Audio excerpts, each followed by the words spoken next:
Halo Sobat Nirmala, perkenalkan nama saya Perawat Tommy.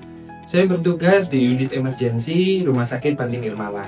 Kali ini kita akan membicarakan tentang satu terapi yang cukup familiar di dunia medis, bukan hanya terapi farmakologis, tapi juga terapi non-farmakologis.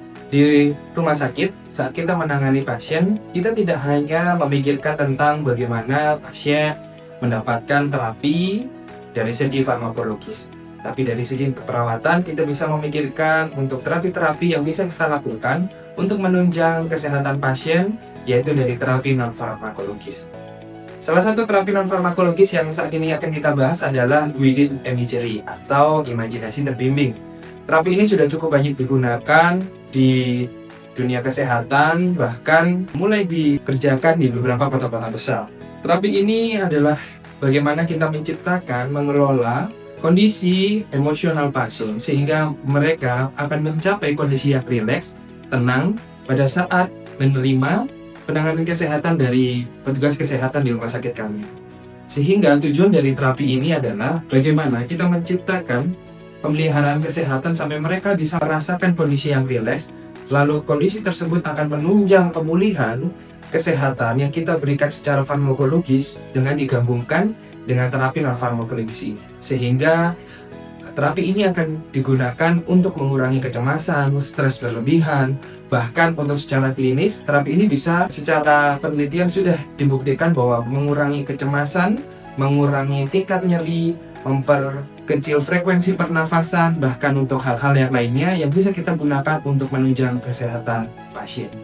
Nah, teknik guided imagery ini sangat bermanfaat bagi kondisi pasien.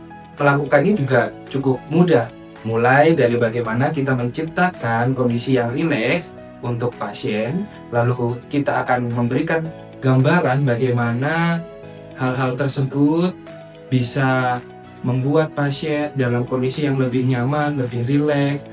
Lalu setelah itu setelah itu kita bisa melakukan tindakan medis yang mungkin membuat pasien cukup tegang setelah itu. Nah, langkah-langkahnya sangat mudah. Yang pertama, kita perlu mencari lingkungan yang nyaman, tenang, dan bebas dari gangguan agar pasien dapat memfokuskan imajinasinya.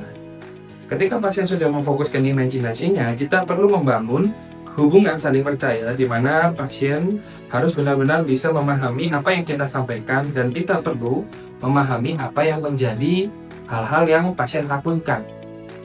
Lalu kita perlu memperkenalkan diri, lalu nama, lalu menjelaskan tentang prosedur, kegiatan, atau tindakan ini.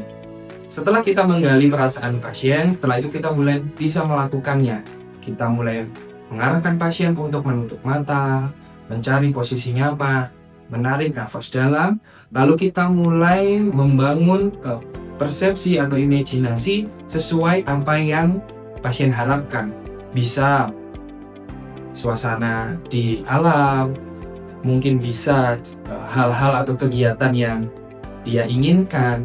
Tetapi hal yang penting perlu dipahami di sini adalah pada saat kita menggali perasaan atau hal-hal yang kita gali untuk pasien, kita perlu menggali atau kita perlu menanyakan kepada pasien apa hal-hal yang membuat dia takut atau apa hal-hal yang tidak dia sukai. Pada saat proses berjalannya imajinasi, saat kita melihat bahwa ekspresi pasien tidak nyaman, kita perlu segera memberhentikan imajinasi kita.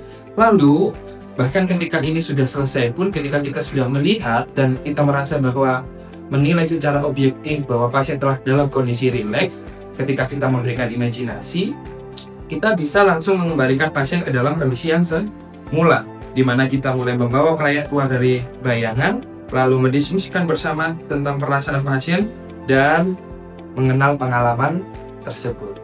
Harapannya dari pelaksanaan kegiatan ini, terapi non-farmakologis ini akan memberikan satu dampak yang signifikan untuk bagaimana pasien akan lebih kooperatif, lebih tenang, lebih rileks sebelum mereka menjalani tindakan medis yang mungkin menegangkan, memberikan stres berlebihan bagi mereka, bahkan atas penyakit yang mungkin sedang mereka derita.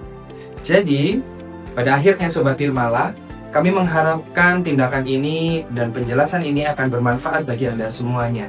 Bagi Bapak, Ibu, atau rekan-rekan Sobat Nirmala semuanya yang mau mendapatkan penanganan ini bisa segera datang ke fasilitas kesehatan terdekat di mana ada pelayanan rumah sakit yang menyediakan layanan tersebut. Demikian informasi dan penjelasan dari kami. Kami berharap informasi ini akan bermanfaat dan salam sehat.